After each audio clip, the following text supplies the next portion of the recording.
Tem umas coisas assim que eu acho que o Covid ali deu uma inflacionada enorme no preço dos carros, né? Isso realmente é terrível. Então, assim, carros antigos, carros de coleção, se tu pegar qualquer carro em 2020, ele valia menos do que hoje. Foi isso que aconteceu, então. Tá. Aí, só que o que aconteceu? E aí tem eu acho que um fator adicional disso aí, e isso meio que incentivou o carro a virar um colecionável, assim como, por exemplo, tem gente que gosta de colecionar relógios. Uhum. Tem gente que usa um relógio de 100 mil reais, tem gente que usa um relógio de mais do que isso, e para ele isso é uma demonstração de poder ou de bens, assim como um carro. Então, o carro ele virou assim eu acho que ficou muito mais no mundo inteiro, assim, muita gente começou a entender o carro como quase uma obra de arte. E isso, inclusive, explica porque que às vezes tu pode ter um carro que tu nunca tira da garagem. Tem gente que tem um carro no meio da sala que nem tem como tirar de casa. Ele é uma obra de arte. Então, a valorização ajudou a dar uma desculpa para incluir os carros num quesito de investimento ou de valorização, como se fosse obra de arte. Uhum. E eu acho que se popularizou muito isso e tirou o estigma de que isso é uma coisa errada. Eu não digo errada, mas assim, muita mais gente tem. Parece que mais gente... Olha a quantidade de Porsche que vendeu no Brasil nos últimos anos. É verdade, cara. Então, assim, eu vou pegar assim, as cidades no interior. Na minha cidade no interior, lá no Rio Grande do Sul, Santa Cruz do Sul, tem muito mais carro especial, assim, absurdamente a mais hoje do que tinha no passado. Sim. Estamos falando desses carros de luxo. Carros assim, sim. esportivos ou clássicos ou até antigos, assim. Tá de bom. tudo, Carros assim. Porque tem gente que vai comprar eu digo assim, muito mais gente está tendo mais carros, parece. Então, assim, com esses fatores de valorização, porque antes tu sempre tinha uma ideia de que carro tu vai perder dinheiro. Ah, sim. Mas isso não é verdade. Tem realmente muita gente que consegue. E agora eu estou falando sério mesmo, não é brincadeira. Não é a história para tua mulher, é de não, verdade. Não, verdade. Tem muitos carros que se tu comprar bem, é um carro... E aí tem alguns critérios, assim. Um carro, por exemplo, em torno de 20 anos é o pico de desvalorização dele. Se tu pegar, né, em torno de 15 a 20 e poucos anos, dificilmente... Se esse carro tiver algum poder de valorização, se ele for por alguma razão um pouco especial, e aí inclui, assim, ou é um carro que não vai existir mais, ou é um carro que era a versão especial, ou é um carro que é raro, que foi feito pouco, ou é uma combinação muito específica. Se ele tiver um poder de colecionar, de virar colecionável, esse carro provavelmente depois de 20 anos ele vai subir de valor. Entendeu? Então, e aí se tu associar isso com uma boa compra, o que significa uma boa compra? Pegar um carro num bom preço, de um estado que aparentemente tu resolve e deixa ele bem, tu ganha dinheiro. Ou tu tem, mesmo que tu não seja para vender esse carro, aquele bem... ele vai valorizar. Eu vou dar um exemplo assim, a Ferrari que eu comprei, essa Ferrari é uma Ferrari F355, eu comprei ela em 2020 por $31 mil nos Estados Unidos. Hoje, um carro que se fosse naquele estado que eu tinha comprado naquela época, ele valeria 70 mil, 80 mil dólares nos Estados Unidos. Então, na teoria, eu mais que dobrei o meu investimento naquele carro. Só que, além disso, eu fui lá e eu arrumei algumas das coisas que tinham errado naquele carro, que era um carro batido, que tinha recuperado. Mesmo batido, recuperado, ele valeria 70 mil hoje. Não entendi. Só que com o aperfeiçoamento que eu fiz, ele vale mais de 100. Então, só que se tu pegar isso aí e multiplicar por 20, tu, teoricamente, tu tem vários investimentos, assim, fazendo. Só que aí vamos dizer que alguns tu erra. Às vezes dá errado. Mas um exemplo simples, assim, o Tesla, tá?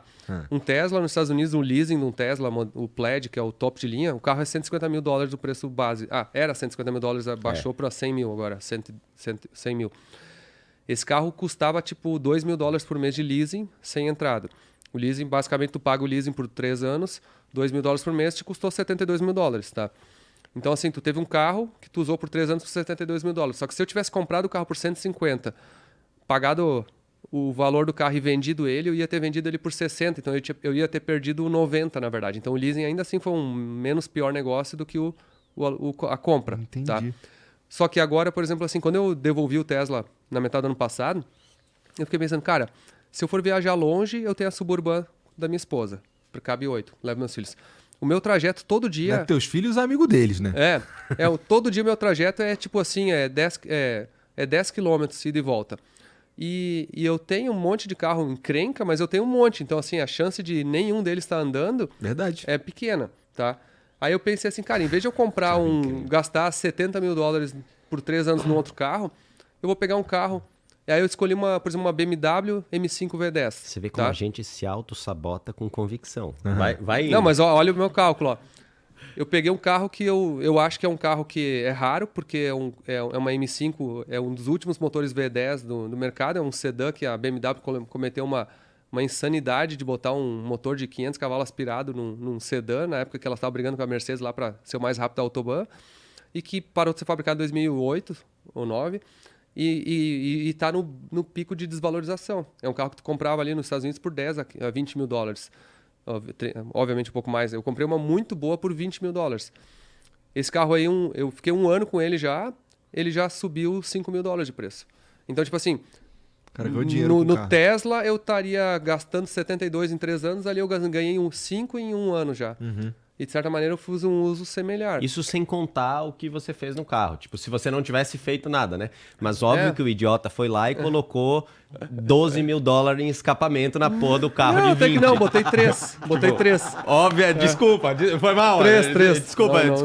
Talvez eu tenha estragado a sua desculpa em casa. Que inclusive esse carro não era nem dele, é pro filho, mas tudo bem. Aí a desculpa que eu botei, aí eu peguei Isso é uma outra coisa, meus filhos, um deles, os 3, assim, nunca foram muito ligados em carro. Eu tenho um de 14 agora, um de 10 e um de 7. Tá. Eles nunca foram muito ligados em carro, mas eu acho que é pela superexposição, parecia muito comum, assim, aí daqui a pouco Entendi. um deles começou assim, peraí, por que meus amiguinhos acham tão legal os carros do meu pai?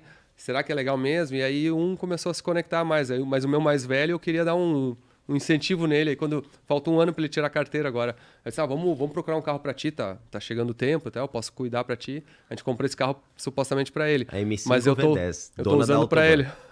Caralho, cara, é meio exagerado, né? Mas cara, qual foi o carro que tu teve mesmo? Era um tipo pro teu primeiro? É.